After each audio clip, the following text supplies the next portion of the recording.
ලසන්ත වික්‍රමතුංග ඝාතන නඩුව අකර්මණ්‍ය කරන ඒ දිකරන කටයුතු මිනි පෙට්ටියකට දාලා ඇන ගහන්න හේතු වෙන තරමේ ලිපියක් ඇටර්නි ජෙනරල් නැත්නම් නීතිපතිතුමා නිකුත් කරලා තියෙනවා අපි දැක්කා. ඉතින් මේකෙන් අපේක්ෂා භංගත්වයටපත් වෙන්නේ සමස්ත ජනමාධ්‍ය සමාජය සහ මේ රටේ නීතිගරුක අර නීතියේ ආධිපත්‍ය ස්ථාපිත කරනවාය කියන තුරු බලාගෙන හිටපු ජනතාව.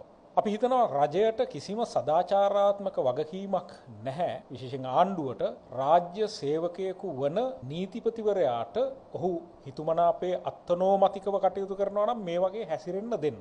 මොකද මැතිවරණ ප්‍රකාශනයෙන් සහ ඊට පරිබාහිරවත් මේ බලයට පත් වෙලා ඉන්න අනුර කුමාර දිසානායක ගරු ජනාධිපතිතුමා සහ එතුමාගේ ආණ්ඩුව මේ රටේ මහජනතාව ඉදිරියේ සපත කළා ලසන්ත වික්‍රමතුංග ඝාතනය, ඒ වගේම ඔය සිරස වාගේ මාධ්‍ය ආයතනවලට පහර දීම, පෞද්ගල ජයන්ත, ප්‍රගීත් එක්නැලිගොඩ ආදී සිදුවීම් සම්බන්ධයෙන් යුක්තිය ඉෂ්ට කරනවා කියලා. අන්න ඒ නිසා තමයි මේ මොහොතේ රජය තමන්ගේ වගවීම ඉෂ්ට කරන්නට උවමනා තමන් කියපු දේ අපි මෙහෙම පොරොන්දු වුණා, අපි මෙහෙම කිව්වා, අපේ දේශපාලන ව්‍යාපාරයට මේ වගේ දැක්මක් තිබුණා. ඒ නිසා අපි මේවා සිද්ධ වෙන්න දෙන්නේ නැහැයි කියන එක රජය පැත්තෙන් කියවෙන්නට ඕනෑ කියන එක අපි විශ්වාස කරනවා.